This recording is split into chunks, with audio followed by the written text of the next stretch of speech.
Oh, making a video. Yes. That's what I'm doing. Anyway, so somebody had posted a comment on the website thing, whatever you want to call it, that I should do a response video to Star of Sagittarius. And, I said they'd give me $100, sure. Whatever. Just give me $100 for doing better things.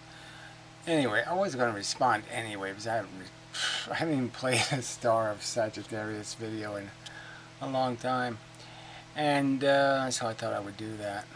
The other thing that came up was this disjunctive media guy is getting to be kind of creepy. I mean, he titles whatever it is, Gish Gallop Gary inmendham Mosier. Using my last name is just kind of, it's very trolly. I mean, I just don't use it on YouTube, and I don't know why you think you should use it. I mean, is there some reason except to harass somebody when you do something they don't do themselves? If I wanted to use my real name, I guess I'd use it, wouldn't I? Asshole. I mean, 9 years on YouTube. I think if I really wanted my real name to be on YouTube, I'd put it there, wouldn't I? I mean, I don't care. I mean, it's not even so much for me. It's just, family and friends.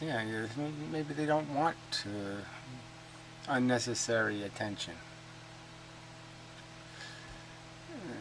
So why are you doing that?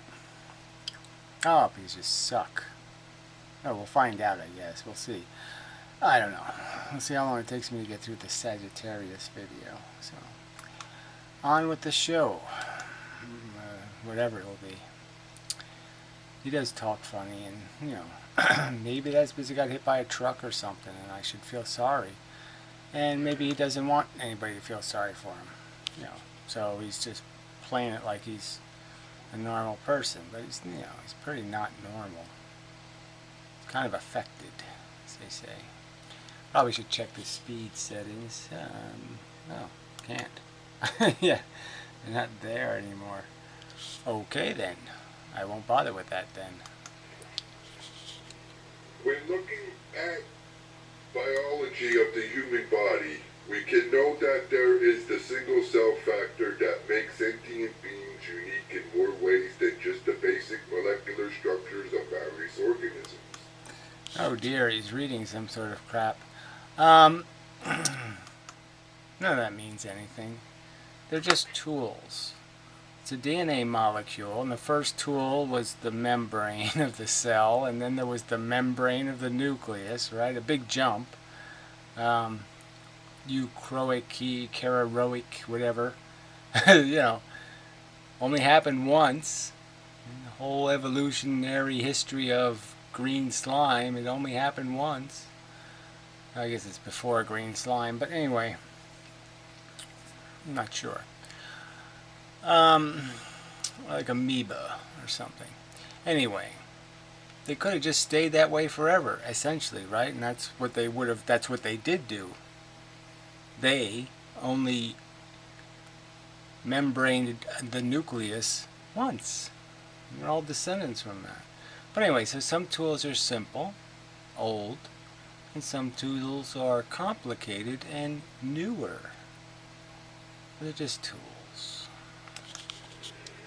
But let us not get too deep off of the main points of critiquing inmendham.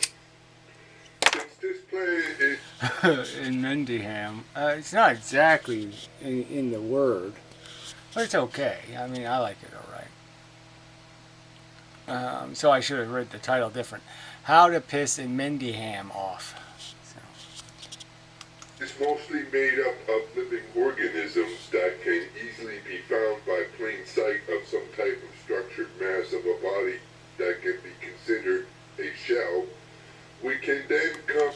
Well, okay, whatever. So I didn't hear anything. I just...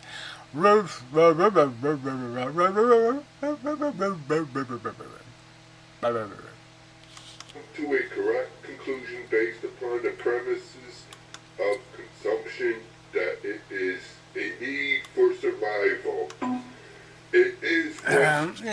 it's not really a need in those organisms. So in the basic organisms, they're not doing anything called needing in the sense that we need. Agenda created by the tools of consciousness, of sensation, that creates urgency. So their need is like saying a wheel needs to roll, or a rock needs to fall, or a water needs to fall over the waterfall. It doesn't really need to. It's just that when you put it in this arena, the circumstance, this is what mechanics will demand. Mechanical things will do this. If you put, it's like mixing chemicals. You could even use the sunlight as an example. As it goes through the atmosphere, it metabolizes the chemistry of the atmosphere, and it actually runs out of chemistry eventually. And different things like that. So those limitations exist, and that's, but there's no need to survive. Survive is what things will do when they're obligated to interact in a winner-take-all kind of fashion. Something will survive, but it's not trying to survive. It's just mechanically functioning, and it ends up surviving. Is inside our bodies pertaining to white and red blood cells that may have an inspiration into our unconscious thoughts. Well, that's just silly. White and blood cell, their function is very limited. The white blood cells are just cared about getting invaders, so they're just looking for something that isn't you genetically. And the red blood cells are basically just doing the let's carry oxygen, so we can make little fires all throughout our body. Without the oxygen, you can't make fire. You get it? There's no conscious experience taking place with your red blood cells. It's silly. That then go to our subconscious, which then goes to our conscious thoughts pertaining to reproduction. Silly. Now your testicles create hormones. Hormones create sensations, arousal, and that creates a kind of urgency. But that's it. Reproduction in of itself is necessary for life to continue. Well, again, necessary. Obviously, you have to win the fight to win the fight. And the fight requires you to create prodigy to keep fighting, so to speak. So it's an endless fight. So it's like if you were to analogize it to a boxer, part of winning is being able to survive 1 trillion rounds. And the only way you survive 1 trillion rounds is you have to have somebody else take your place. Because you're going to die. Now let's set the record straight. I don't think that's what you're going to be doing here, buddy. Yeah, I don't think so. Nihilism and ethylism does have positive qualities and characteristical. Yes, it doesn't have positive characteristics or traits. What it is logical. Yes, it's positively logical. It's positively connected to facts and their addition and subtraction. Traits with them when used in a proper form of explanation. But let us remember, this guy doesn't just talk funny, he thinks funny. When counter-discussing antinatalism and ethylism, one must consider the term of cannibalism more in depth. And this is the way of in how human biology works. Yeah, well, again, the cannibalism thing is a metaphor for the disposability of the parts. We essentially we're cannibalized for the future to exist, in a sense. Dying. We get out of the way. But it's just the usury, the exploitation, the consumption of things of equal value to yourself is the crime that the word cannibalism implies. What goes on inside of the human body has a cannibalistic effect under the microscope. But what... Well, again, that's just plain old funny with the truth. There's not a war going on. I mean, there's a war maybe with the bacteria and different things, but it's most of these even conflicts that exist in our systems are very old conflicts, and they have pretty regular solution. But certainly you can get an infection or something, and then you could have some argument about what's getting destroyed. But again, it's not stuff with brains, so it's not terribly relevant. You only have one brain involved. There might be some little tiny critters living on you, little skin eaters or something that have some kind of brain, but it's probably not much of a brain. It actually is not cause harm, suffering, or damage. If you even once or twice consider using the term of disease, then you just lost your case, because the human body fights against diseases. And loses. Inevitably. Loses.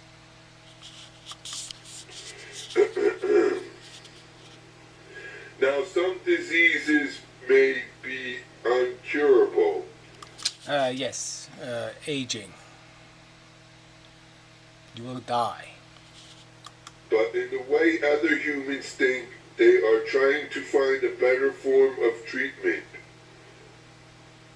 Now, with treatment processes being applied, they in of themselves can become the cure. Well, that makes absolutely no sense at all again. Cure for what? Something else is going to show up. Well, you're not curing the condition of your mortality. You're just prolonging your existence and probably consuming resources better consumed by the replacement generation. So we now move forward from consumption and reproduction and head away from cannibalism. So we are now left with the... Yeah, well, I don't think you did anything there but make my point for me. And clearly, strictly speaking, most of the natural world is not living by our sophisticated rules, and you can see the consequence of that. The mortality rates are obscene. Most die young and brutally. Addiction. How can addiction be reasonably discussed in a way against antinatalism? I can't read what that word is. Yeah, well, you should use a different color crayon.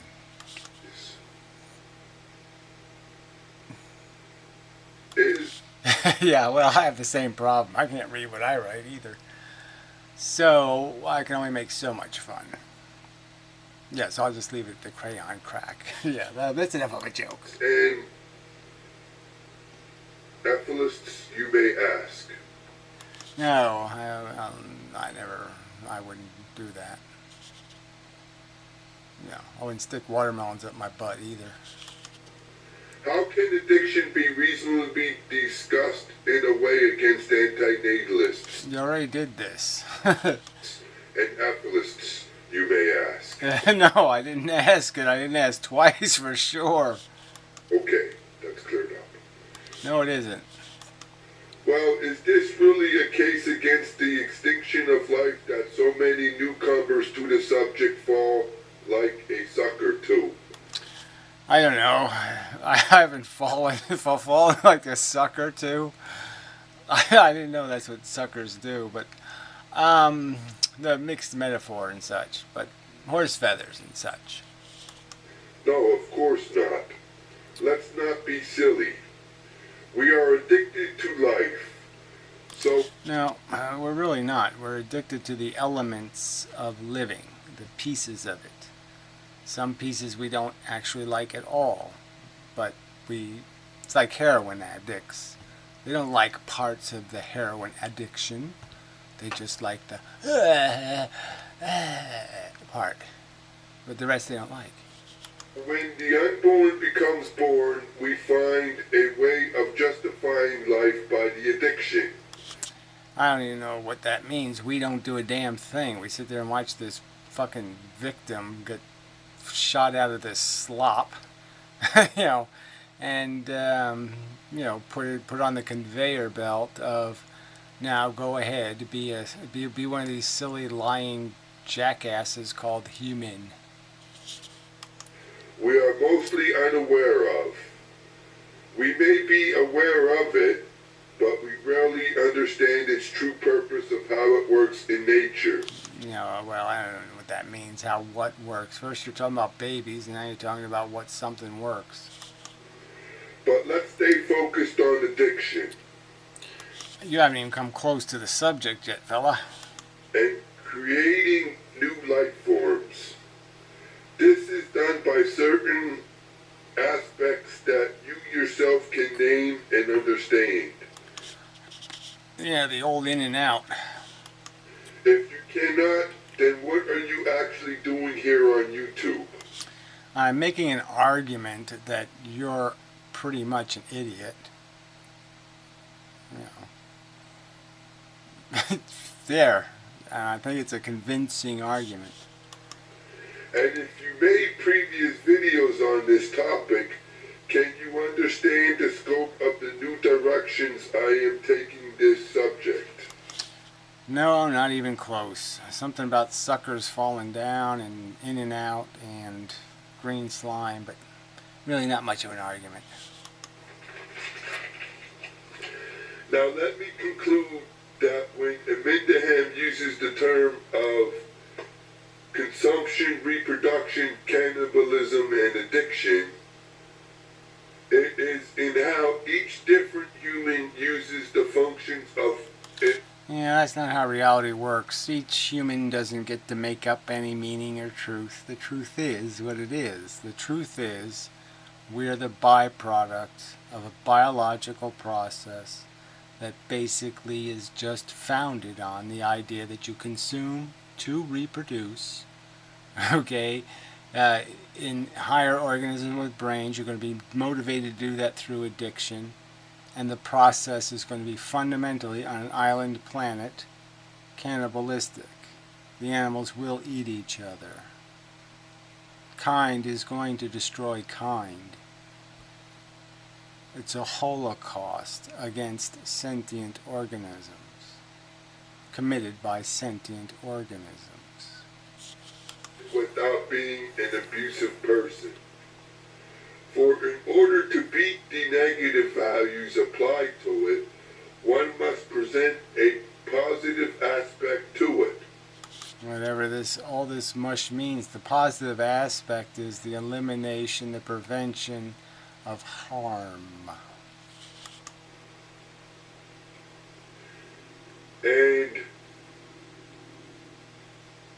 that being said, I think I did my job very well, and now rest my case against inmendham. Yeah, time to take your nap with your pink balloon. I don't know, fella. Sorry, no sale. You can feel good about yourself. It's okay. I don't care one way or the other. But you did fail. Colossally. Yeah. But I have to say the hair is just too interesting. Anyway, I have a pillowcase like that. Don't like sports shirts though. It's kind of a turn off. So anyway, it's a very neat room. Very good. So, good night, Gracie. Wow, hopefully that made sense. Nah, not even close. No. Did not. No. Alright, so on to the troll. Some kind of playlist. This video is private. This video is private. This video is private. Oh, I see. Oh, so way to wimp out, bud. You know, why don't you just delete them like a big... You know you should. It's crap, apparently.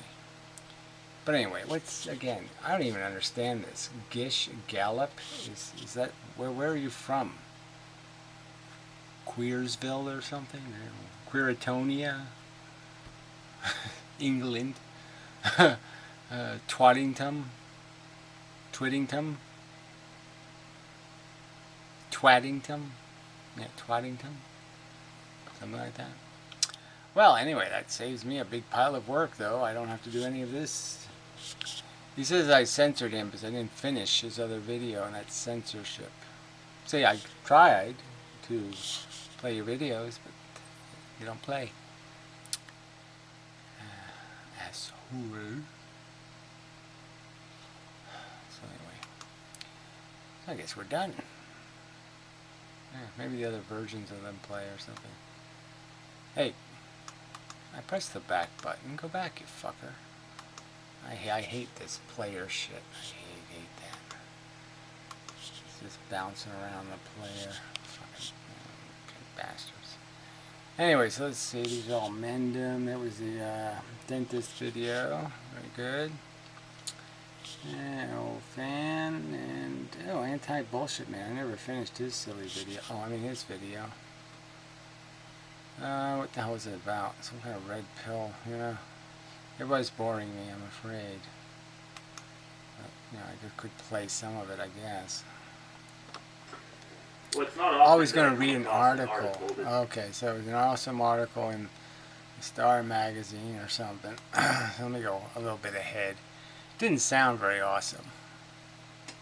It was just like saying, oh gee, there's a lot of problems in the world and we don't have any solutions. Believe more strongly that they were in control of their own actions, showed up on time to work more frequently, and... Okay, the determinism argument. Oh yeah, and this is such a stupid argument. Is whether somebody, it doesn't matter. It just really doesn't. It doesn't matter if they didn't mean to. It doesn't matter if they're sorry. It doesn't matter if it was an accident. None of this shit really matters. You know, I accidentally stuck a hatchet in my neighbor's head or something. You know, the determinism made me do it. My mommy made it. Doesn't matter. The point of the law is to create deterrence. And deterrence works. Yes, you can't undeterministically undetermine somebody's destiny. You can't go back in time and fix them and prevent the crime. But what you can do is prevent current people from feeling liberated to commit crime. So you create punishment for crime, not to punish the person who committed the crime. No point. Yeah, they couldn't help it. They're broken. They're stupid. They're ignorant. So that's why they're criminals. It's because they're ignorant. They can't think of anything better to do with their life than be an asshole. So yes, it's not their fault they're assholes, because the environment, we created the assholes by putting stupid stuff on TV and not encouraging them to do something better with their brain, and, you know, patronizing and placating and enabling. We enabled them to be assholes, especially these stupid fucking intellectual cunts. And that's what this whole conversation is, a whole fucking magazine article about how, oh, what a dilemma. We can't punish people because it's not their fault. It doesn't matter. You know, we're not going to punish innocent people because that would be stupid, because that's sending exactly the opposite message. Oh, here, there's a lottery for punishment, and we're going to let the innocent have tickets too.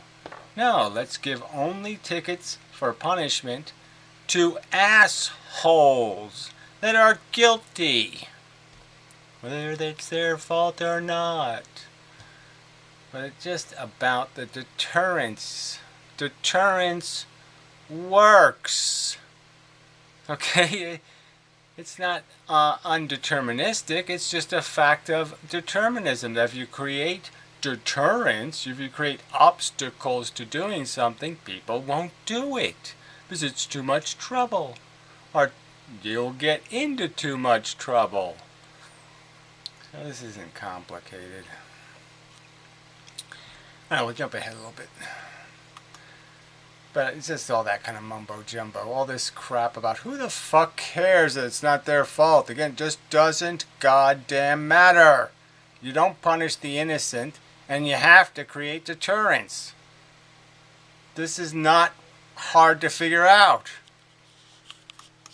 But new information, of course, is a sensory input like any other. It can change our behavior, even if we are not the conscious agents of that change. Exactly. So if there's a fucking law that says they're going to cut your testicles off, well, then you're going to pay attention and say, what's that law about? Because I sure as fuck don't want that to happen.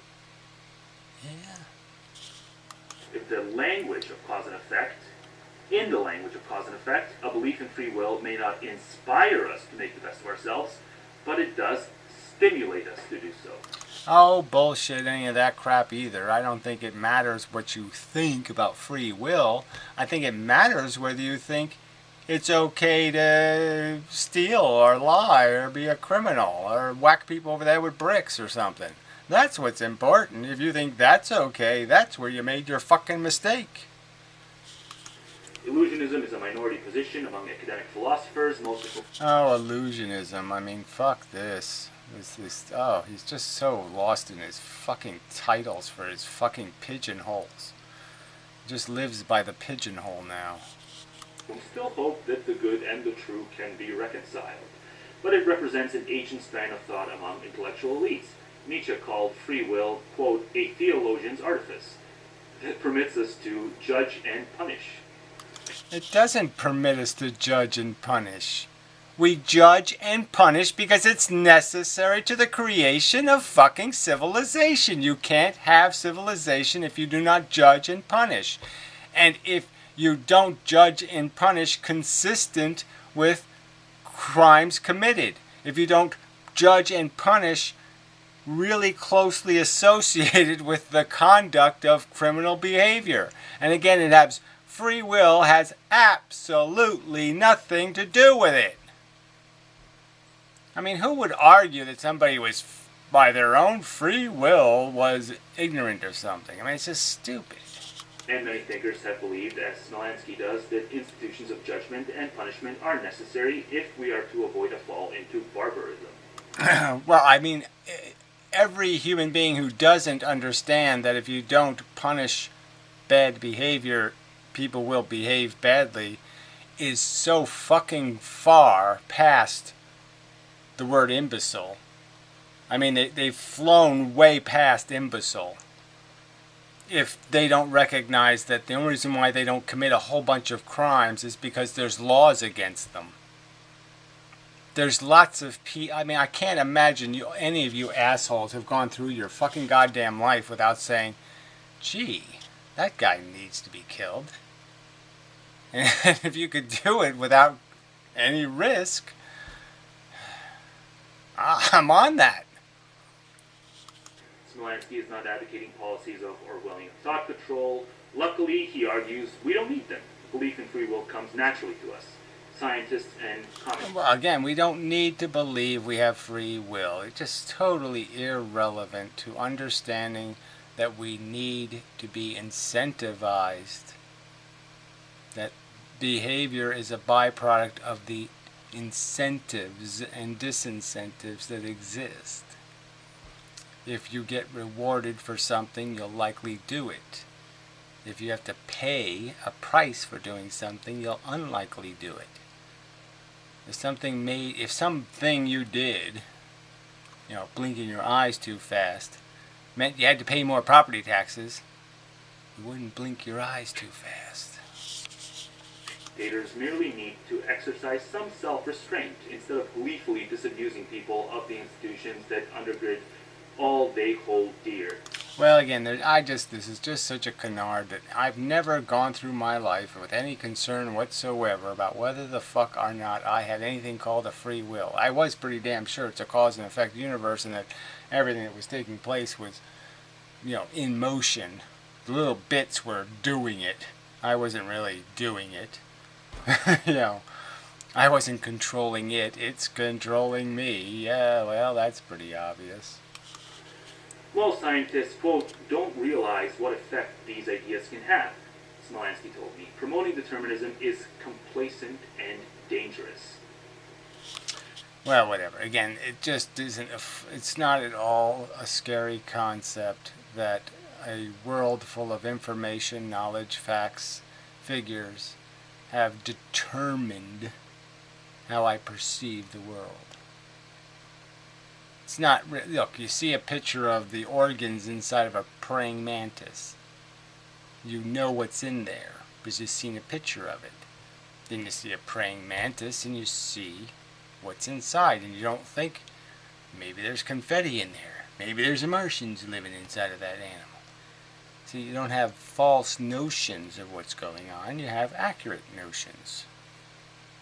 Because you've determined your perception by having been exposed to a cause that affected.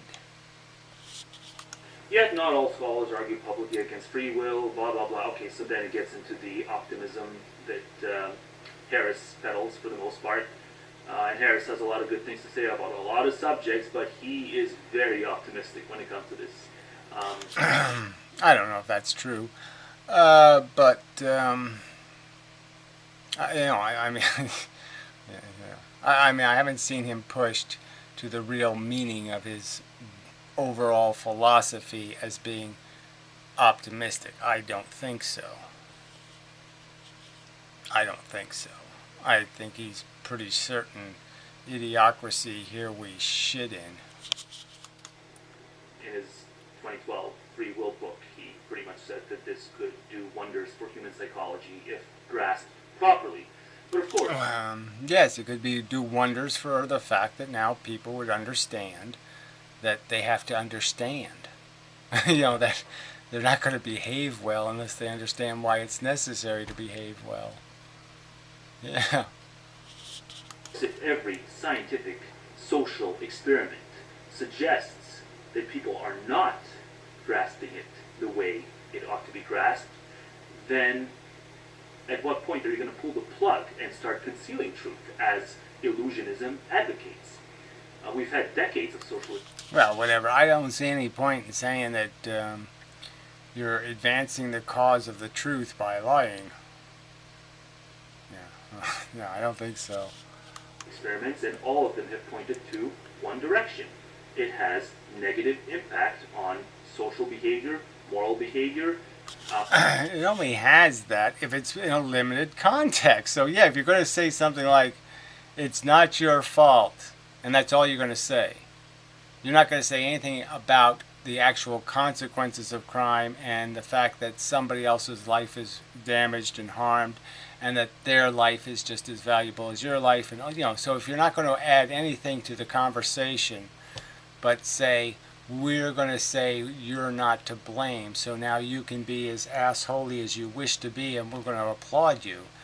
No, we're not going to applaud you. So if they understand that there's not going to be any escape from punishment or escape from accountability, this will not encourage anything but more awareness of the fact of how this machine isn't that easy to operate and that this is more complicated than they might have thought.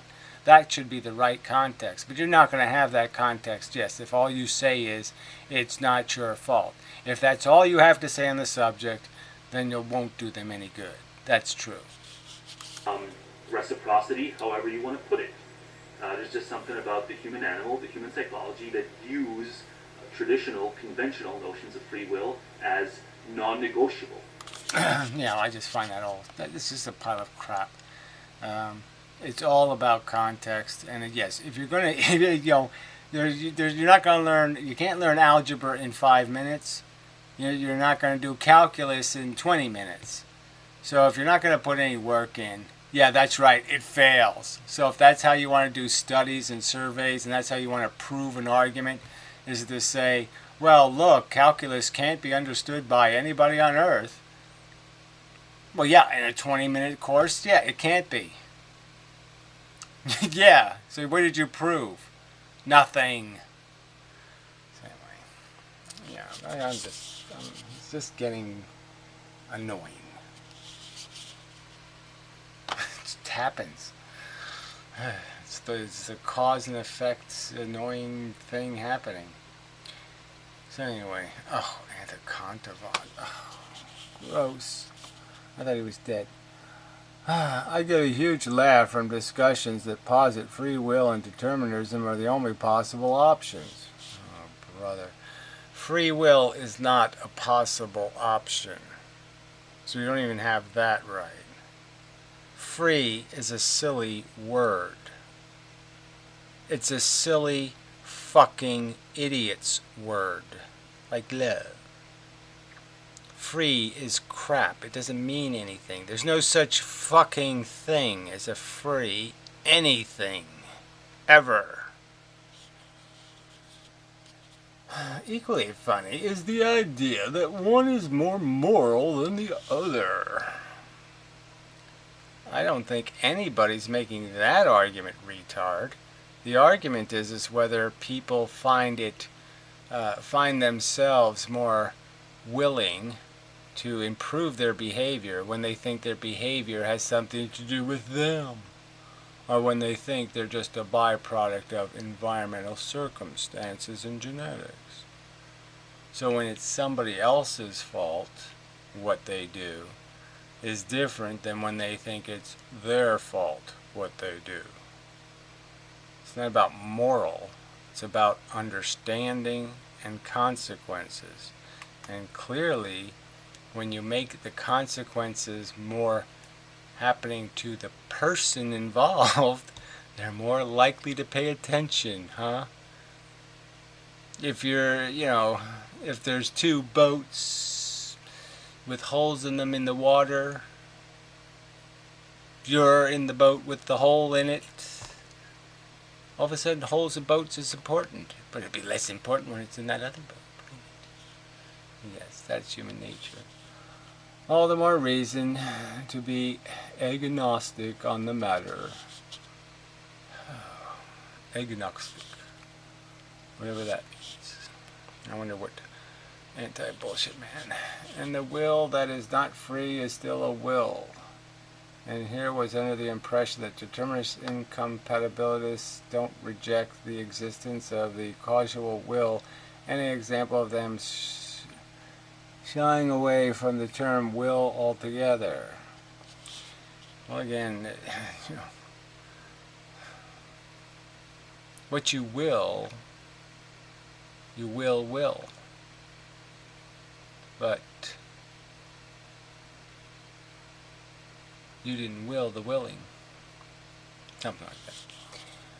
I think will and determinism are compatible. But this implies something of a parallel universe. I don't think it does. To what we call reality, in that will is about that which is desired versus that which is. I don't think so. Desire is an abstraction in that it seeks, and abstraction, that which is willing, is not subject necessarily to the way that which is determined is. Desire seems to paddle against the deterministic current, so to speak. Yeah, well, I don't see, again, there's no incompatibility. If you have a will to have sex with dogs, it likely didn't come from nowhere. It came from somewhere. Here, in this reality, not in some other reality. Something weird and perverted happened to you at the wrong time and fucked you up. Your brain just don't quite work right. And there's just no point in talking about will as being anything other than another program. It's just a program running in your fucking cunt head. Anyway, all this babble. People are stupid fucks. So anyway, enough. There's no conversation. There's no free will. We are determined. But it has nothing to do with the necessary incentives civilization must create. So, stupid conversation. Alright, so that's enough of a video. Sure. I'm pretty sure it is. So, I don't know what's happening on old Fanny Cam.